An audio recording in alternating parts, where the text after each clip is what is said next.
All right, good morning and welcome to the VIP seat. Today is February 20th, and our top stories today include how the last G650 has officially rolled off the line and what's going on at the FAA right now in terms of layoffs and other things.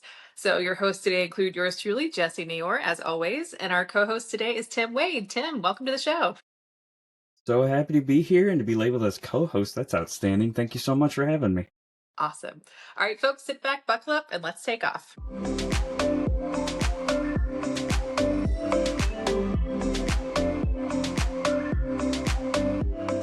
All right, Tim. So excited to have you here today. You're a safety expert and in private aviation specifically and in other areas as well. But I think a lot of people are a little uncomfortable these days. We've had some incidents. Aviation is on the forefront of everybody's mind right now. And we're not going to speculate about crashes. That's not what we do here. We're a business aviation show. But, I do want to take some time to kind of talk about, how safe is the industry? What do people need to know? Because yes, we're getting a lot of highlights and a lot of focus on our space right hmm now, but still, statistically speaking, there's some pretty big differences from driving your car versus getting in an airplane.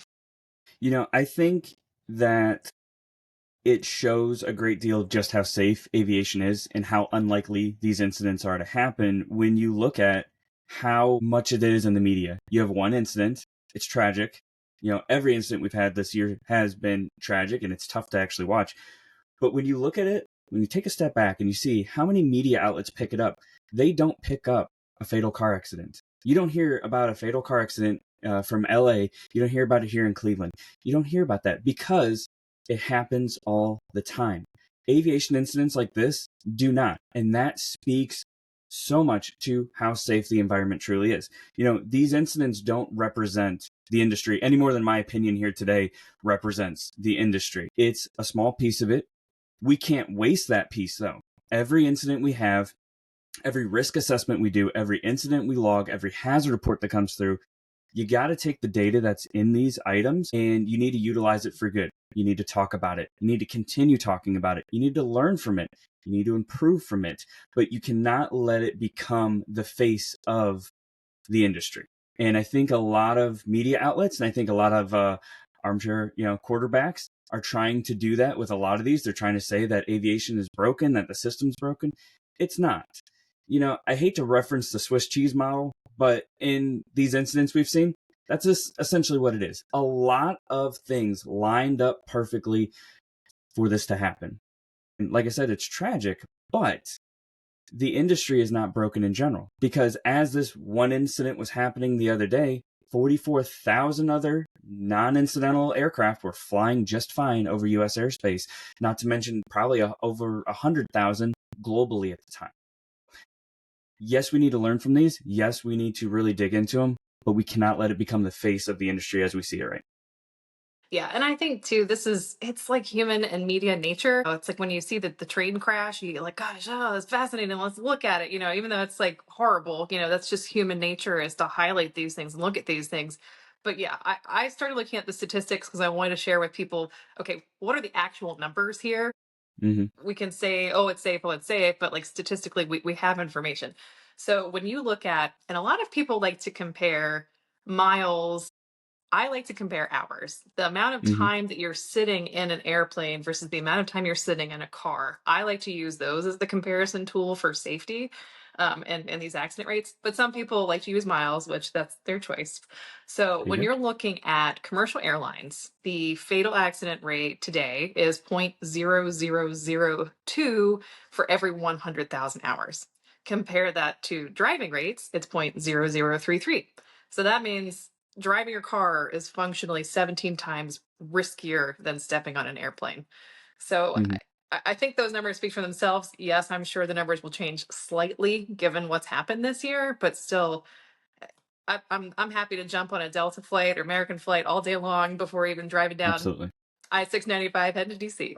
And that's a great point. And especially when you look at how often do you fly compared to how often do you drive? What is your personal risk tolerance?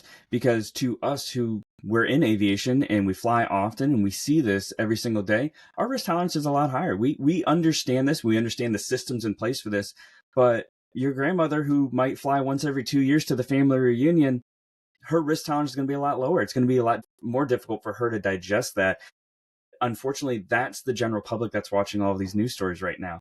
And they're not really bringing in a lot of the people who live it every day. It's the correspondent who might have had an aviation background 18 years ago. And it's like, well, no, you need to go talk to the people on the forefront. You need to talk to the ones that are actually living it every day like you are.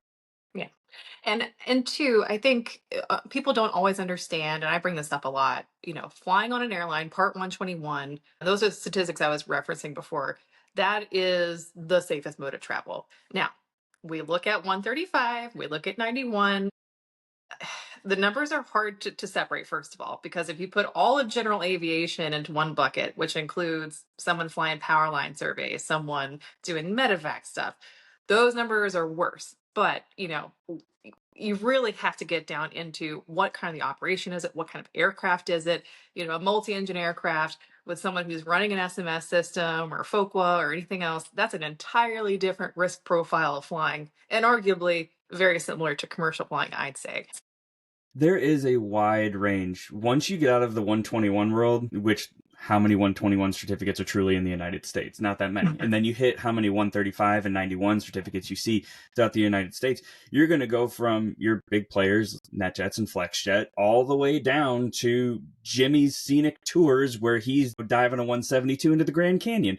And there's such a wide scope. There's such a wide scope of safety, risk, you name it. And so it's really hard to dial in the numbers. And I hear people often say, well, it's not a 135, it's more of a 134 and a half. And there are some sketchy operations out there. You were just talking the other day about, illegal charter and things like that are out there. There's a lot of issues right now in business aviation in general because it is such a wide swath, which is why when you are choosing your charter operator, your broker, who you're truly going with, you got to do your research. Do they have a background where they've built respect and responsibility throughout the industry, or did they just pop a certificate last year and they've flown a couple hours and they're hoping for the best? It's not to say the startups are bad, but they haven't built that reputation yet. Yeah, and I think too, consumers just don't understand. They say, "Oh, the FAA approved them, so they're good to go." I'm like, "Well, no." The regulatory approach to the air carriers, the Deltas and everybody else, is a very, very different level of oversight than 135, and particularly 91. Yeah, you have Hmm. to have. It's just one of those situations where you need an expert for anyone flying in these aircraft. You have to have somebody who's got an aviation safety background helping you decide Hmm. who you're going to fly with, because it's just too nuanced and complicated for almost anyone out there to understand that's not in our space. Exactly. The FAA reps are, they have certificates assigned to them based on size. Delta probably has, probably 30, 40 FAA reps assigned to them directly, yet you're going to have one FAA rep who might be overseeing multiple certificates who are much smaller operators. It's just different oversight that you're seeing. Yeah. And I would say too, you fly with someone like FlexJet, you have an entire safety team. You guys have groups of people that's their whole job all day long, versus a mom and pop shop who may not have that. But not saying that person's not safe, but there are just different levels of risk mitigation and processes, and you should know that as a flyer in this space. And you pay for that as you choose who you're operating with. And like you mentioned, I'm with FlexJet. I absolutely love the safety team we work with because we have looked at the risk not just within our own organization but in the industry. Where is the risk lying? We need to put our money where the risk is and not just safety at all costs. I hate it when people do that. You see a hallway with 15 AEDs on the wall. It's like, how much cardiac risk does your organization have? It's like, put your money where the risk is. Put it into the FDM programs, put it into your SMS programs, put it into your risk mitigation for your incidents coming through. That's where it should be. And so we have built our team based on what is the risk that we're facing today. And that team is going to shift. It's going to change over the years as the risk to our organization does as well. Yeah. And so many times, I'm a former operator too, I find that it's not even cost, it's culture. It's what is the approach? How does management feel about risk? How does the team feel about reporting risk? So much of it is imbibing that culture in the organization. And that's just stuff you can't even see on an audit. That's just something that you either have or you don't. Exactly. And it takes a lot to build that up. I always tell our new hires, I can't just tell you to trust the safety team. you need to build that trust. I need to earn it from you. I need to show you that the data you're trusting me with, which when it comes to an incident or a hazard, you are trusting me with the most sensitive of data outside of HR, obviously. But I need to build that trust. I need to earn it for you. And over time, you will see the reporting skyrocket once people truly see how the safety team's using your data, and they're not out to get you. They're not acting like the safety cops. They're actually using it to improve the organization overall. Yeah. Well, speaking of culture, something interesting is happening at the FAA. I'm hearing like two different sides of this coin. There are articles that are saying, "Oh my gosh, FAA firings are happening and the system is collapsing." And then I'm hearing other things like, Sean Duffy, the head of the DOT, said it's like 100 people, they're not safety sensitive functions, but there are terminations happening at the FAA right now. We're still trying to figure out what they are, but I don't think it's going to be the end of this, and we'll see what happens.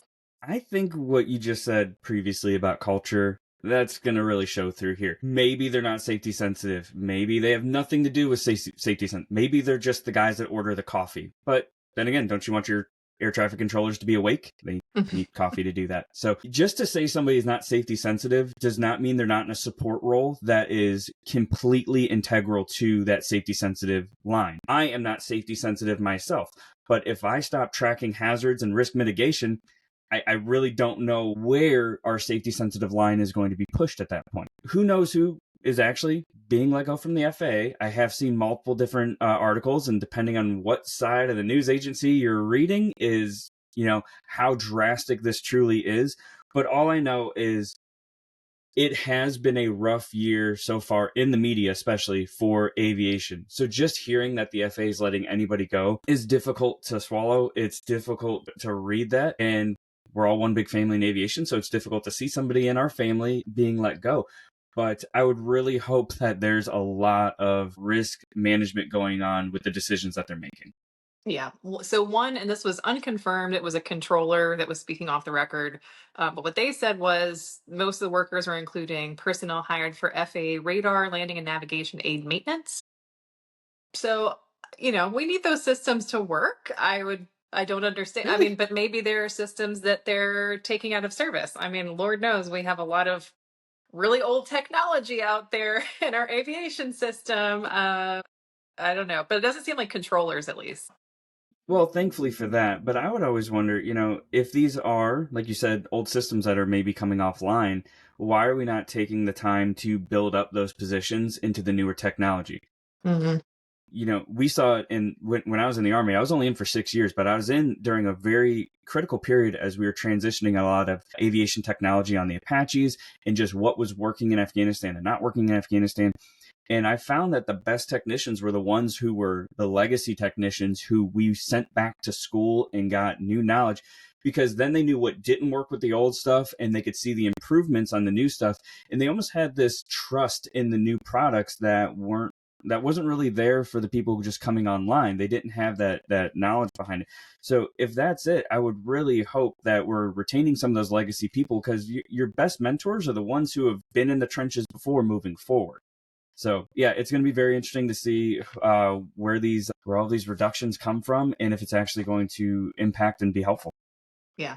I do want to see them get into the air traffic control system, though. I would say I studied air traffic control. That was originally my plan in aviation, was to be a controller. And even at the time of my training, which, 15 years ago, they were still using like the blocks and strips to control, Mm-hmm. what was on what. And I think it's less used now, but it's still in use. And I'm like, what is going on? Like, our cars can drive themselves, and controllers are Mm-hmm. still using pieces of paper on a stack, like to figure out like who's coming.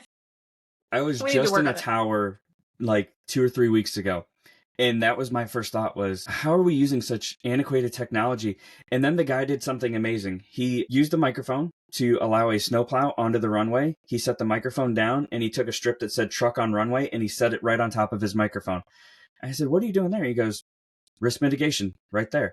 I'm like, that's outstanding, because number one, you cannot grab the microphone without that. But then in the back of my head, I'm like, well, what happens when you sneeze and you knock that off and you don't realize it? I mean, it's not the best fail safe, but literally dropping a tag that says truck on runway on top of your microphone, that might save you from clearing someone to land while there's a truck on the runway.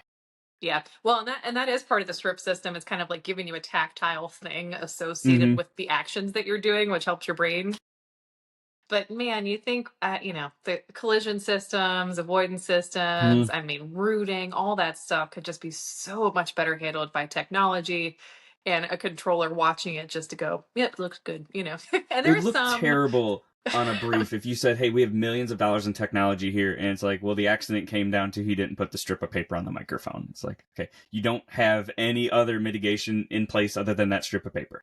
yeah. And that even came out, like we still don't know what happened completely with the American Airlines crash, but part of what they came out was that the radar system didn't have the correct altitude because of the Hmm. technology that they were using. And like we know that exists, but we have better technology, but it's not equipped on every airplane or every tower. Those are pieces that I hope come out of this, regardless of what the actual causes were of the crash. We know that we have a problem with our technology. We know it needs upgrades. Maybe this is at least an impetus to get Congress to give more funding Hmm. for better tools. Exactly. The tools are out there. Some airports have them, some airports don't. And I think we need a wide sweep of where's our more high risk airports. You look at from the business aviation side, Teterboro needs significant upgrades to checkpoints, waypoints, different runway structures. That is a high risk airport. And it's mainly high risk because of how much it's used. And you look at all these other major commercial airports in the United States. Some have the technology, some don't. There needs to be a better baseline of where everyone is at this line. If you exceed the line, great, but at least we're all on the same playing field of what we consider to be the best baseline of technology we need at our airports. Yeah. Let's spend some money. Let's reduce the red tape and get some new tech in there. That's everyone can agree Amen with to that. that.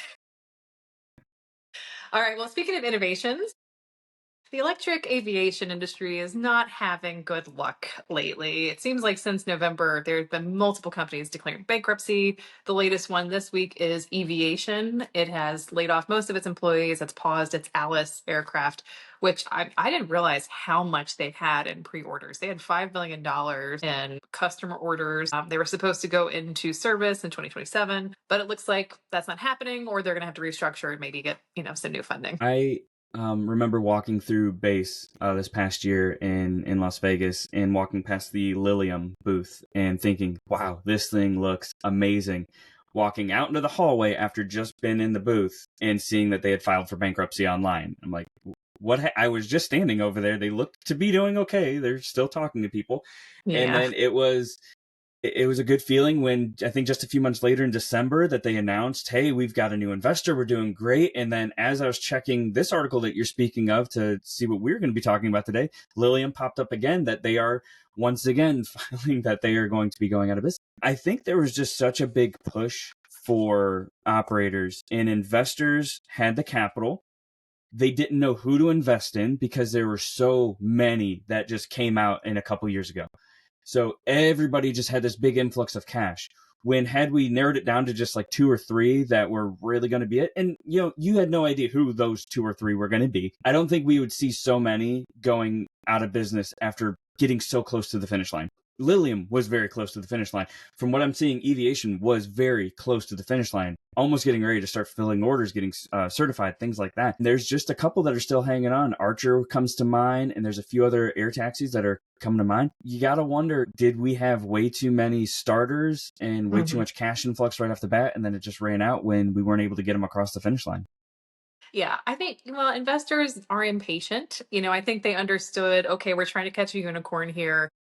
But I think enough time has gone by where they said, okay, this is not the expected horizon that we thought it was going to be. If it's Mm-hmm. not 5 to 7 years after you've started to dump money in something, they start to get really anxious and frustrated. And I think that's where we're at. There's still some that are hanging on and continue to pull things in, but it's getting more and more expensive for them. They're giving away certain, preferred shares, or they're, paying higher interest rates. And we just still don't know when. The Mm-hmm. certification is still a big question mark. But yeah, I mean, Lilium, Volocopter, Airbus has discontinued its program. Rolls-Royce has discontinued its program. There's a lot of people going, okay, we're gonna, just change gears right now and focus on something else and hope that Mm-hmm. somebody else is the first mover here because it's getting too expensive for us. And I think people also had a very unrealistic expectation of when this was to come out. I mean, you look at a Gulfstream announcing the G700 back years ago, and understandably, COVID played a huge role in that, but it's just now hitting operators.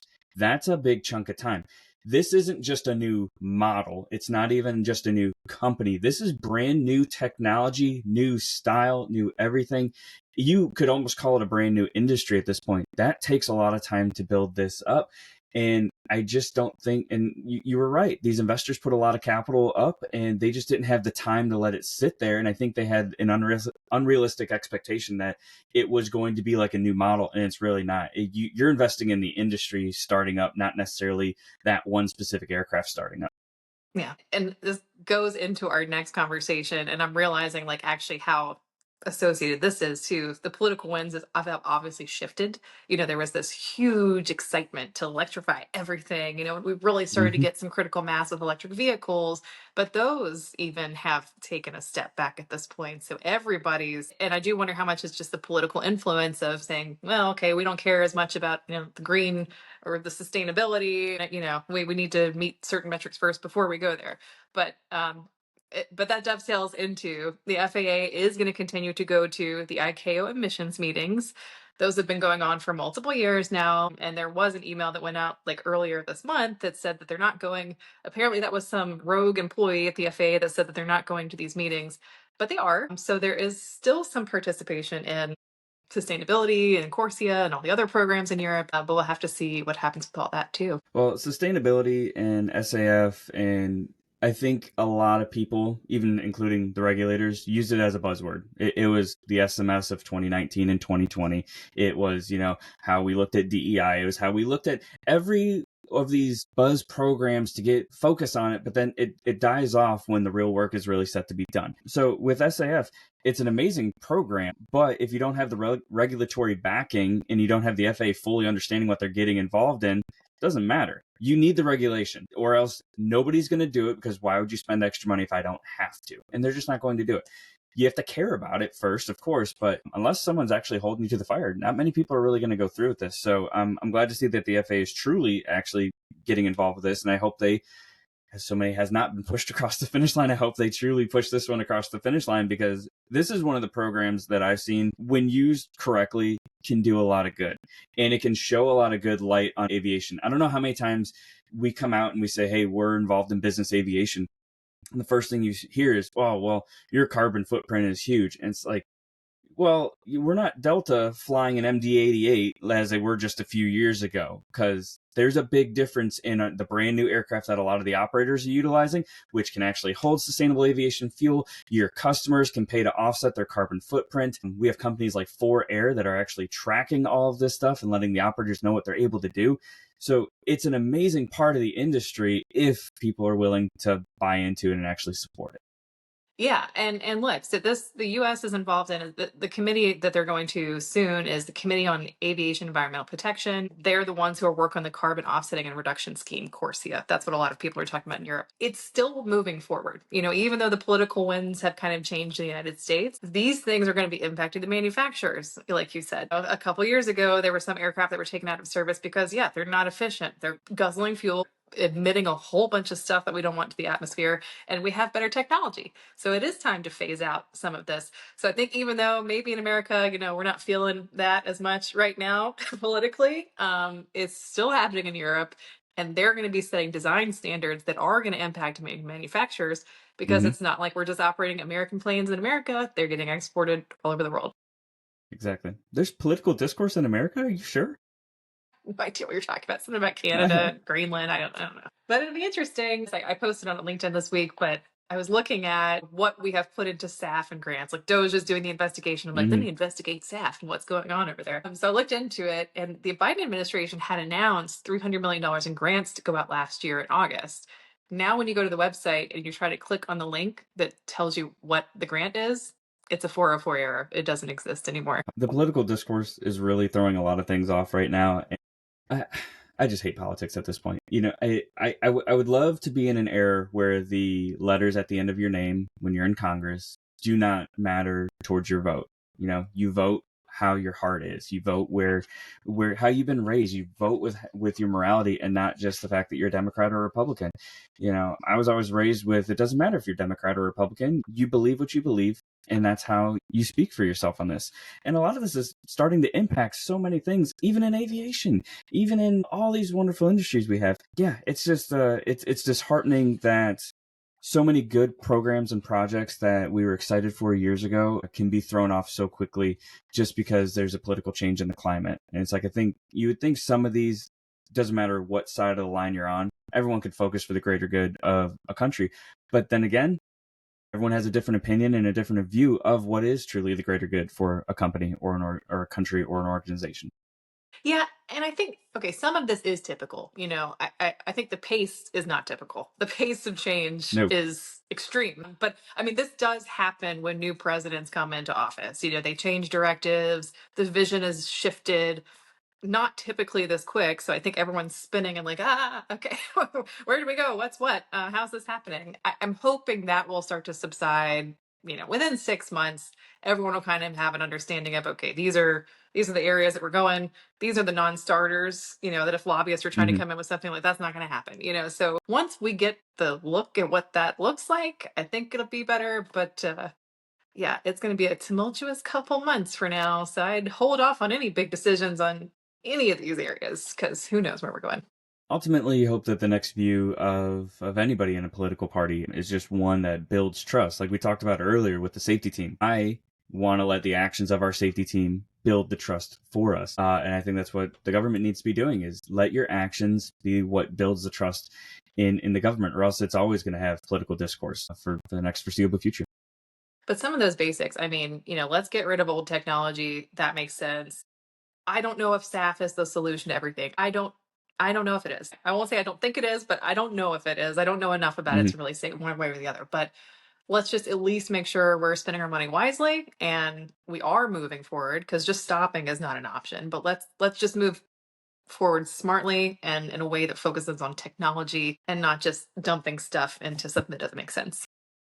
I would definitely say that SAF is at least a step in the right direction. Maybe it's not the end all be all, maybe it's not the goal, but it is bringing us out of a different time where we didn't really care about that sort of thing. It was one of the big first initial steps for getting us out of, like I said, the MD-88s and all the old Hmm. gas guzzlers, and they were amazing airplanes, they were rocket ships, but it moved us out of that and into at least a line of sight of where we could be going. Like I said, it might not be the finish line, but at least it's a good step in the right direction.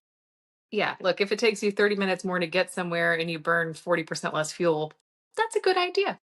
That's pretty good. I'd say it's good. That works. That works. Just fly higher. That's why all these wonderful aircraft can fly up into the 50s. We're good. There we go. Fuel efficient. It's good for the operator. It's good for the environment too. It's all good. There you go. Well, speaking of, I think the G650 was the first one to fly a SAF flight all on its own. And unfortunately, I mean, we knew it was coming, but the last G650 has officially rolled off the line and is headed for completion in Wisconsin. So it's the end of the era for the beautiful G650, unfortunately. Well, I am so happy that working at FlexJet, I have plenty of these in the fleet, and I get to see them quite often throughout our facility. So it is bittersweet that the last one is rolling off the line. I'm super excited that they didn't just end the era. Like, when you look at the 747 coming to an end, you're like, well, sorry, the 777 is just not as sexy as the 747. That was the queen. That was what everyone looked at. When you think aviation, you thought of that gorgeous, gorgeous aircraft. At least with the 650, they're upgrading it into the 700, and along the same lines. But from what I've seen with the 700, oh my goodness, it is revolutionary. They have so many new, incredible items. It's bigger. So as a ground safety guy, I'm like, well, where are we shoving this thing? Because who's got the hanger for that? So, Right. but yes, it was bittersweet to see that the 650 was coming to a close, because it's a flagship of so many fleets right now, and Mhm. it looks incredible. Just those iconic Gulfstream windows really stand out. Well, and I think too, when you're thinking about, like what's the best of the best in the industry, like, okay, yeah, maybe you could talk about a BBJ or something. It's like it's always like, oh, Mm-hmm. G650. What's the most expensive? G650. What's the coolest? G650. So we'll just have to change our terminology. It'll be a 700 or 800 soon. But man, I mean, it was amazing. It has flown 1 million flight hours thus far, achieved the Guinness World Record book for the fastest ever circumnavigation of the Earth around the North and South Poles. G800, hopefully end of next year, we'll be getting to take a look at. There we go. My favorite one so far, and I got to plug FlexJet just a little bit. We did a project with Bentley, and we have one in our fleet that is not the orange chameleon paint going by, but it has a green chameleon paint stripe going up the side because it matches the Bentley Backlar vehicle, and the seats out of the car are the same type of seats that we put in the aircraft, designed them the same way. I mean, there's just an amazing luxury factor to the 650s, and just what they have designed there, and the incredible template that you have a ton of room in that thing to design it as your own. And that's why I love that FlexJet is done with the 650s in our fleet. And like I said, it's wonderful to walk out in the hangar and see those all the time. Yeah. Well, and if Gulfstream keeps up what it usually does, I will think too, this parts support, the ability to get service and parts on these aircraft will continue for a long time to come because it's been a very popular plane. I don't know how many are out there, but definitely one of the top.